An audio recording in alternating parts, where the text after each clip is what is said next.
This is Manley with verticallessons.com.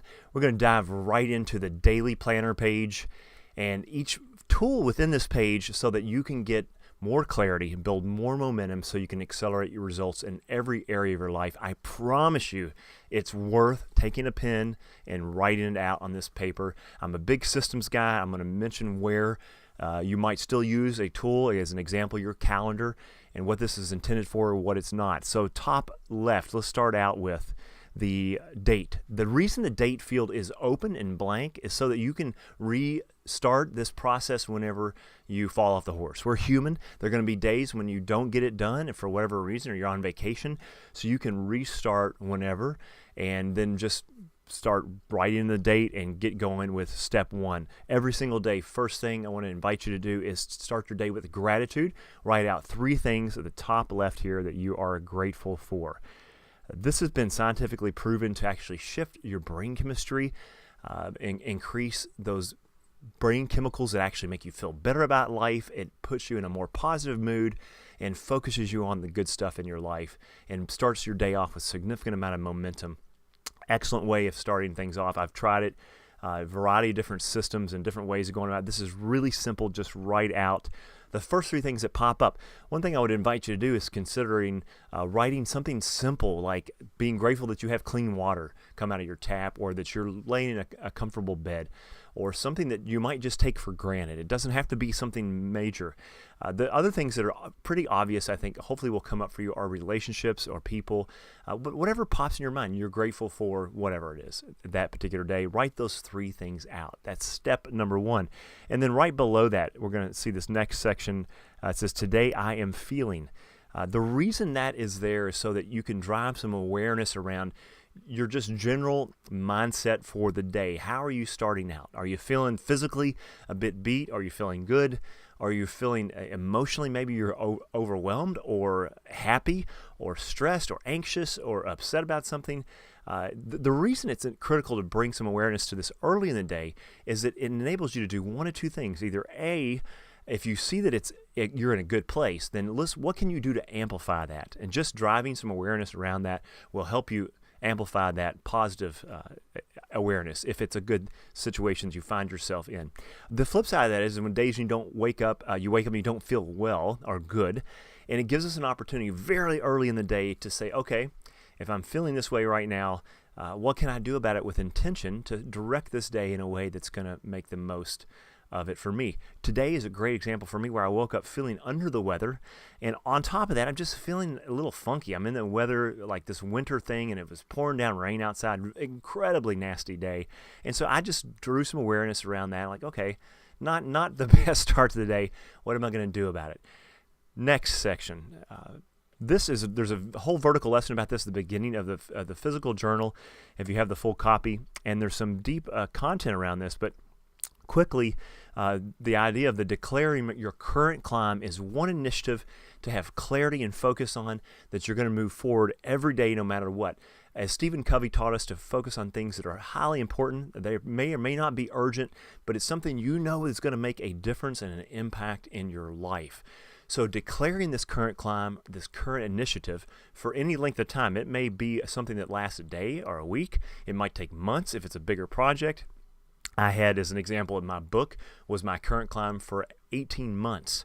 The idea is that you declare this one item to move forward every day, and that every single day you just move it forward with a single step, even a single 5 to 10 minutes will move this forward and make some progress. It doesn't seem like a few minutes a day is going to make a difference, but even 5 minutes is going to help build some momentum, and the next thing you know, you look back and you're going to find yourself moving forward and getting some momentum on it and making progress slowly but surely. That clarity will do amazing things and moving that project forward with progress every day. Below it, we have the 3 summit focus.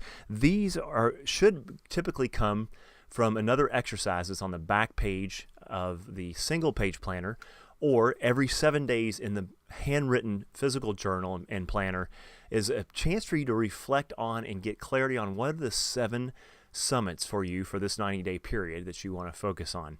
Of those 7 goals or objectives that you're focusing on, those summits for this period of time, Pick 3 to focus on this particular day. It doesn't really matter if they're big 90-day ones or they're one that you think is going to take a week, but you're going to focus in this area right here and write out what your 3 summit focus moments for the day are.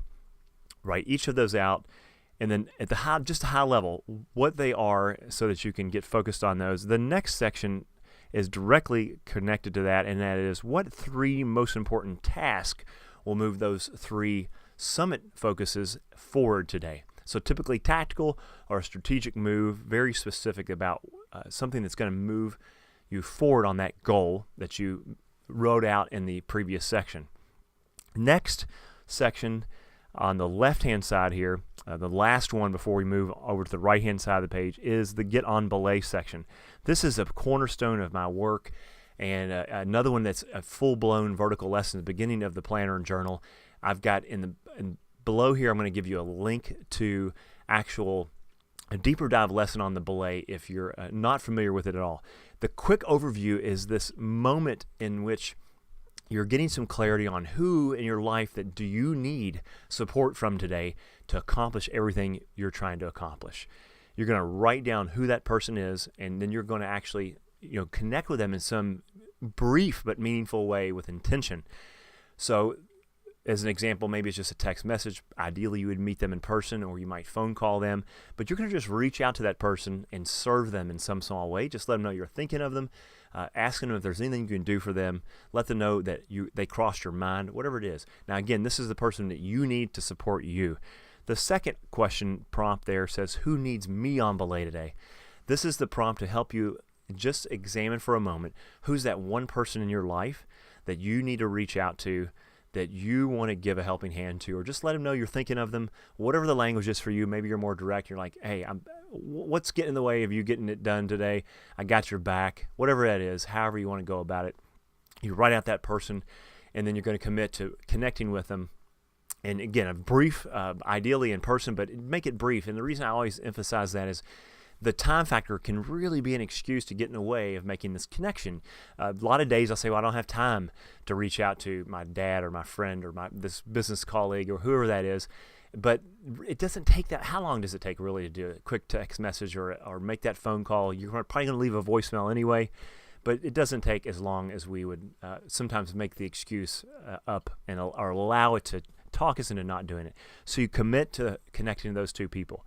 Now, we're going to move over to the right-hand side of the page. Top right, you'll see 2 things. On the left-hand side, we have a column here for your day to write out and map out your day. I get some pushback on this, and I want to explain what this is very useful for and what it is not intended to be. It is not intended to be a replacement for your calendar system. I do believe in and have implemented business systems for many, many years. Using your calendar is still a critical tactical tool, knowing where you're supposed to be at the right minute, at the right time. What I use this handwritten day planner section for is to strategically step back and block out and look at my day. If there's some key meetings that I have, I will write those in there. But for the most part, I don't go into every detail of every minute. Rather, I'm blocking off sections of my day in which I want to get certain key things done or focus on moving things forward so that the day has a strategic and thematic focus. There's an incredible amount of clarity we get by stepping back and doing that.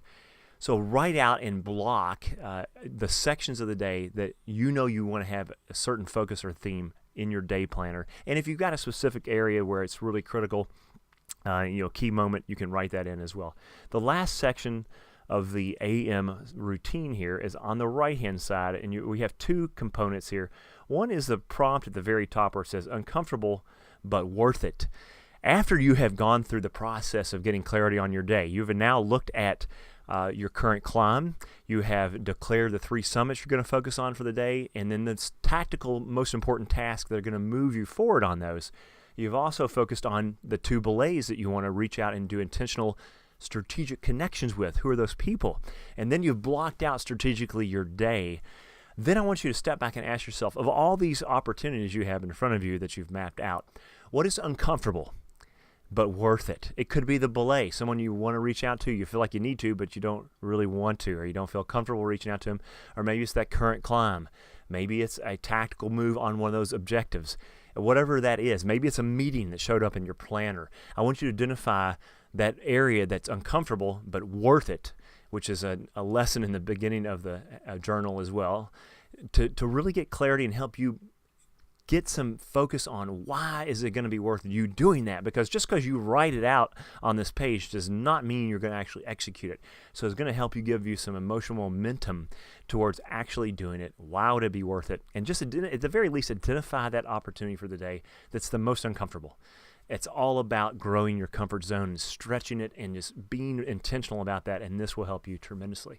The next section, as you can see here, the whole rest of that dotted area is a free-form area for you to leverage however you wish. It could be meeting notes related to your day as it unfolds. It could turn into an administrative or just a tactical list of other things you want to get done. If you knock out first your 3 most important tasks and you move your current client forward, if you knock out those simple belay connections you've done, then perhaps you have a list of tactical items that you want to focus on over there. It could also be a free-form area for you to journal. Whatever way you want to leverage it, to utilize, it's very helpful, and just to have some space over there to focus on and be able to write during the day. Most often I use it to brainstorm a bunch of other stuff, all that crap we really want to do. I want to make sure you draw a line and have clarity there to know that that's like a bonus area, though. If it is going to be a resting place for some additional things you want to get done, do not let yourself drift into knocking out these little tasks when the more important and critical objectives have already been identified, especially the one that you know is uncomfortable. That you've identified above. So that's exactly why I positioned the uncomfortable but worth it above that free form column. That's fine if you want to do some additional tasks, but make sure you're knocking out what's uncomfortable or what's of high value first so you can build momentum. All right, that's all for the day planner for the AM section. And next video, we're going to focus on the evening routine.